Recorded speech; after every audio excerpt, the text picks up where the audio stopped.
जय हिंद दोस्तों, कैसे हो आप सभी। आई होप आप सभी मस्त होंगे। तो आज एयरफोर्स 0127 इनटेक का फर्स्ट डे फेज़ 2 था और आज काफ़ी सारे कैंडिडेट ने फेज़ 2 दिया। तो आपने अभी तक रिव्यू देख लिया होगा कि क्या रहा है आज का सीन, कैसे टॉपिक्स आ रहे हैं, कैसे जीडी टॉपिक्स आ रहे हैं, कैसे एसआरटी में ज़्यादा बच्चे आउट हो रहे हैं। सारे रिव्यू आपको पता चल गए होंगे। फिजिकल में कितने बच्चे आउट हुए होंगे। अभी तक मेरे पास कोई रिव्यू मेरे पास कोई दोस्त ने नहीं शेयर किया, इसलिए मैंने वीडियो बना के नहीं बताया या फिर मैंने टेलीग्राम पे भी नहीं डाला, ठीक है भाई। लेकिन आप लोग इधर उधर से आपको पता चल गया होगा कि कितने बच्चे एसआरटी में आउट हो रहे हैं, ठीक है। किसी भी एएससी को उठा के आप लोग देख लो, 60-65 अप्रॉक्स तो हर एएससी पे आप लोग को दिख जाएंगे जो एसआरटी में आउट हुए हैं। और एसआरटी में हमेशा इतने ही बच्चे आउट होते हैं, चाहे इस बार का आप देखो या फिर इसके पिछले वाले इनटेक 02-26 का देखो या फिर उसके पिछले वाले 01-26 का भी देखो। सभी इनटेक में इतने ही कैंडिडेट जो है हमेशा एसआरटी में आउट होते हैं। तो ये एसआरटी में आउट कैसे होते हैं और एसआरटी में पास होने का क्या क्राइटेरिया होता है, वो कैसे डिसाइड करते हैं कि कितने बच्चे को हम पास करेंगे, कितने को हम आउट करेंगे, ये चीज़ें कैसे होती है, फिक्स क्या होता है क्या नहीं होता है, ये चीज़ें भाई कुछ फिक्स नहीं है।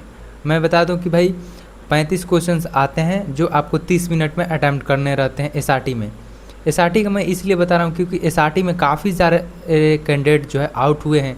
आप किसी भी एएससी का उठा के देख लो, सभी एएससी पे आपको 60, 65, 75, 80 इसके करीब ही बच्चे आउट हुए आपको दिख जाएंगे, ठीक है भाई। इसलिए मैं एसआरटी का स्पेशल बता रहा हूँ।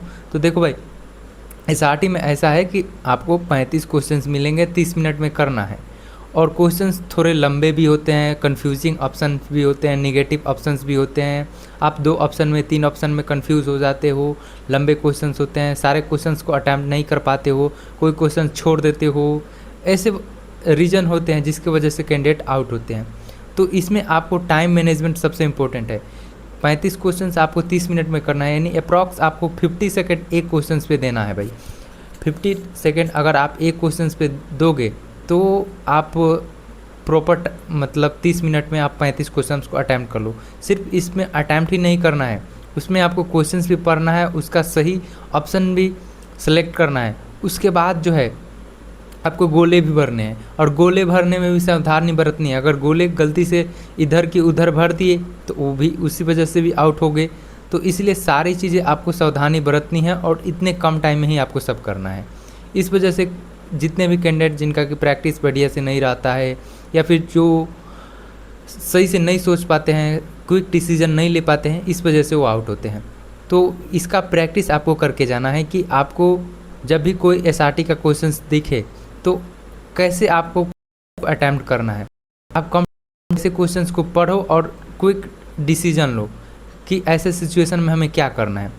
ये सबसे इम्पोर्टेंट है। अगर इस चीज़ पे अगर आप ध्यान नहीं दोगे तो आप आउट हो जाओगे, ठीक है भाई। ये सबसे इम्पोर्टेंट है, जैसा कि मैंने बताया। तो जैसा कि मैंने आप सभी को 2 बुक दिए थे, एक एसआरटी का और एक जीडी टॉपिक का। तो एसआरटी का सिर्फ भाई तुम क्वेश्चंस करो उतना भाई मैटर नहीं करता है। बस आप एसआरटी में इन बातों का ध्यान रखना कि एसआरटी में किन किन चीज़ों को अक्सर ऑफिसर्स चेक करते हैं कि उसमें कोई ऑप्शन क्वेश्चंस ऐसा आया जिसमें टीम वर्क के बारे में पूछा गया हो। टीम वर्क आपका देखा जाता है कि आप टीम के साथ आप काम को कर पाते हैं कि नहीं, क्विक डिसीजन ले पाते हैं कि नहीं। कोई कंफ्यूजिंग 2 आपको सिमिलर काम दे दिया गया और दोनों में आपको प्रायोरिटी देनी है कि आप किसको फर्स्ट प्रायोरिटी दोगे, तो ऐसे आपको कन्फ्यूज़न वाले क्वेश्चंस देखने को मिलेंगे। तो भाई इसमें आपको क्विक डिसीजन लेना है, उस समय क्या सही रहेगा जिससे सारी चीज़ें बैलेंस रहे, वैसे आपको ऑप्शन सेलेक्ट करना है, ठीक है भाई। तभी जो है आप एसआरटी में अच्छा परफॉर्म कर पाओगे, नहीं तो भाई आउट हो जाओगे। और इसमें कोई भी क्वेश्चन छोड़ना भी नहीं है और गलत ऑप्शन भर दोगे, एक आध भर दोगे तो कोई दिक्कत नहीं है, लेकिन इधर उधर सारे क्वेश्चंस करती है तो भी गलती हो जाती है। कई बार क्या होता है, कैंडिडेट क्या करते हैं, ऑप्शन ए वाला मतलब एक क्वेश्चंस का ऑप्शन ए में होता है तो 2 में भर देते हैं। ऐसे करते करते जल्दीबाजी में इधर उधर कर देते हैं तो गलती बहुत सारी हो जाती है, जिसकी वजह से भी आउट बच्चे होते हैं। वहाँ पे प्रेशर रहता है कि हमें इतने देर में इतना टाइम इतने टाइम में हमें इतना क्वेश्चंस करना है, गोले भरने हैं, उसके बाद बगल में आपको ABCD लिखने भी हैं। और गोले भरते समय सावधानी नहीं बरतोगे तो भी आउट हो जाओगे, क्योंकि जो OMR शीट होती है वो मशीन से चेक होती है। मशीन जो है आपका अगर गोला सही से नहीं फिल रहेगा तो वो भी गलत काउंट कर लेगा, तो इस वजह से भी आउट हो गए। और पासिंग का क्राइटेरिया मैं बता दूं कि भाई पासिंग का कोई क्राइटेरिया फिक्स नहीं है कि आप इतना मार्क्स लाओ तभी पास हो, इतना मार्क्स नहीं लाओगे तो पास नहीं होगे, ऐसा कोई फिक्स नहीं होता है। उनका कोई आज तक ये डेटा रिवील भी नहीं किए हैं कि कैसे हम पास करते हैं कैंडिडेट को और कैसे आउट करते हैं।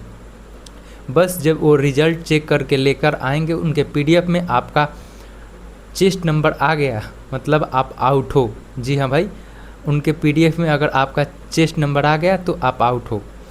पासिंग क्राइटेरिया कोई फिक्स नहीं है कि 50% लाओ तो पास हो जाओगे या फिर 60-70, ऐसा कुछ नहीं है भाई। और वहाँ पे किस्मत भी चलता है, ठीक है भाई। तो किस्मत में अगर आपके होंगे और आपने अच्छे से प्रैक्टिस किया होगा, चीज़ों को समझे होंगे कि किन किन बातों में, किन किन सिचुएशन में हमें किन किन बातों का ध्यान रखना है, तो भाई आप पास हो जाओगे। नहीं तो आप सिर्फ इधर उधर किए होगे तो भाई समझ जाओ कि आपके साथ होने वाला है कांड, ठीक है भाई। इसलिए आप जहाँ से प्रैक्टिस किए हो या फिर कैसे भी हो, तो एक बार सारी चीज़ों को एक बार अच्छे से मेमोराइज़ कर लो कि सिचुएशन कैसा भी हो, हमें क्विक डिसीजन कैसे लेना है, किन किन बातों का ध्यान रखना है और किन किन गलतियों को नहीं करना है। तो इसके लिए मैंने भाई SRT का एक E-बुक बनाया, तो उसमें का भाई शुरुआत के 4-5 पेज पढ़ लो, उसमें आपको सारी चीज़ें मैंने बता दिया। क्योंकि भाई मैं 2 बार क्वालिफाई किया हूँ, दोनों बार SRT क्लियर है और इस बार मेरा रिजल्ट ही नहीं हुआ है, ठीक है भाई। मेरा 0.002 मार्क्स से रिजल्ट नहीं हुआ, नहीं तो आपके साथ मैं भी चलता इस बार एयरफोर्स का फेज़ 2 देने, पर मेरा फेज़ 1 क्लियर ही नहीं हुआ, तो कैसे जाऊँगा भाई। पर कोई नहीं यार, 2 बार दिया हूँ उसका मैं बता रहा हूँ आपको। आप जो है SRT में उन बातों का ध्यान रखना कि हमें क्विक डिसीजन कैसे लेना है और सिचुएशन कैसी भी हो उसमें हमें डिसीजन रिस्पॉन्सिबल डिसीजन कैसे लेना है, तो आप जो है आराम से पास कर जाओगे, ठीक है भाई। ये चीज़ें आप फॉलो करना, आराम से होगा। बाकी GD का नॉर्मल आपको GD टॉपिक्स वही आ रहे हैं जो पिछले कुछ इंटेक्स में आए हुए हैं। GD टॉपिक का मैंने E-बुक दिया है, उसी से आपको GD टॉपिक्स देखने को मिल रहा है। जहाँ तक मुझे 2-4 GD टॉपिक्स पता चला, जैसे कि एक वुमेन एम्पावरमेंट था, ऐसा कुछ था, AI था, और भी 2-4 मुझे पता था तो मैंने बता दिया भाई। लेकिन आप कोई भी टॉपिक्स पढ़े हैं तो ठीक है, नहीं पढ़े हैं तो एक बार मेरा GD का E-बुक जो है आपको टेलीग्राम पे मिल जाएगा। टेलीग्राम मेरा स्माइल स्टडीज़ के नाम से है, डिस्क्रिप्शन में लिंक मिल जाएगा, ज्वाइन करो और पिन मैसेज पे एक बार टैप करना, वहाँ पे पहुँच जाओगे। PDF डाउनलोड करके एक भाई जितने भी GD टॉपिक्स है उसके बारे में थोड़ा बहुत पढ़ लेना हो भाई, थोड़ा बहुत पढ़ना, टॉपिक के बारे में अंडरस्टैंडिंग हो जाएगी, आराम से आप पास हो जाओगे। बस GD में आप बोलना, चुप मत रहना, ठीक है भाई, चुप मत रहना। कैसा भी सिचुएशन क्यों ना हो, आए या फिर ना आए, टूटी फूटी इंग्लिश जो भी आए भाई बोल देना, चुप मत रहना।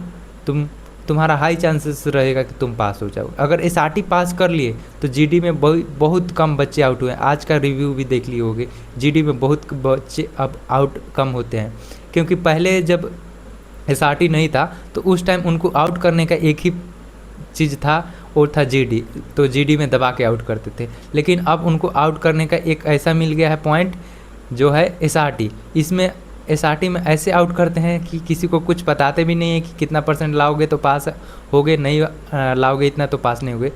इसलिए आपको, अगर आप SRT में पास हो जाते हैं तो भाई GD में आपको कोई आउट नहीं करेगा। बस तुम बोल देना, जो भी तुमको आए टूटी फूटी इंग्लिश जो भी है बोल देना, चुप मत रहना, बस इतना में तुम पास हो जाओगे।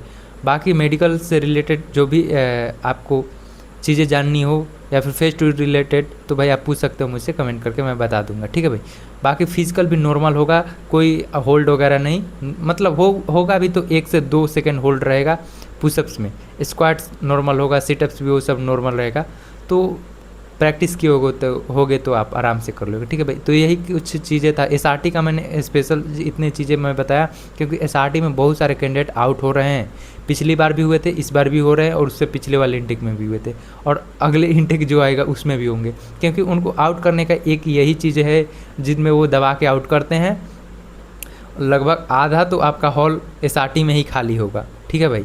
तो SRT में आप ध्यान से सारी चीज़ों को करना, जितना इंस्ट्रक्शन दे लिखते टाइम या फिर गोले भरते टाइम वो सारी चीज़ ध्यान रखना और क्विक डिसीजन लेना, अच्छा से रिस्पॉन्सिबल ऑप्शन सेलेक्ट करना, आराम से पास हो गए भाई। और कोशिश करना ज़्यादातर क्वेश्चन सही अटैम्प्ट करो भाई, लेकिन उसमें भी ऐसा रहता है कि कोई भी ऑप्शन सही पूरा सही नहीं रहता है, उसमें भी क्वेश्चंस के जो ऑप्शन रहते हैं उसके भी परसेंटेज रहते हैं कि इस आप जो है ऐसे सिचुएशन में किस ऑप्शन को सिलेक्ट करते हैं, आपकी माइंड किस तरह से सोचता है, इस वजह से जो है आप थोड़े पॉजिटिव ऑप्शन सेलेक्ट करना। बाकी जो खाली निगेटिव ऑप्शन आ गए तो उसमें भी जो आपको सही और ज़्यादा पॉजिटिव की तरफ दिखे वो ऑप्शन सेलेक्ट करना, ठीक है भाई। और मैटर करता है लक भी, अगर लक आपका साथ देगा तो आप पास हो जाओगे, नहीं दिया तो भाई गए काम से, ठीक है। तो सारी चीज़ें जितना प्रैक्टिस किए हो उसके अकॉर्डिंग रखो, और थोड़ा बहुत मेरे जो जीडी और एसआरटी का ई बुक दिया है आराम से थोड़ा भाई पढ़ लो थोड़ा बहुत। और एसआरटी भाई क्वेश्चन प्रैक्टिस वगैरह मत करो, कुछ नहीं करना है, बस नॉर्मल आप देख लो कि क्या क्या बातों का ध्यान रखना है, जो शुरुआती पेजों में मैंने बता दिया है एसआरटी के ई बुक में। और जीडी टॉपिक्स के वो भाई ओवरव्यू भाई देख लो, एक बार थोड़ा बहुत पढ़ लो, सारे टॉपिक्स को भाई एक बार देख लो क्विक रिवीजन की तरह, ठीक है भाई। आराम से तुम वहाँ पे बोल पाओगे, ठीक है भाई। बस यही कुछ बताना था जिसकी वजह से मैंने ये वीडियो बना दिया। फिर भी अगर आपके कुछ भी डाउट बचे तो भाई आराम से कमेंट करके पूछ सकते हो। बाकी रिव्यू तो आपको पता चल ही जाएगा, इधर उधर से आप हाथ पाँव मार के पता ही कर ही लोगे, ठीक है भाई।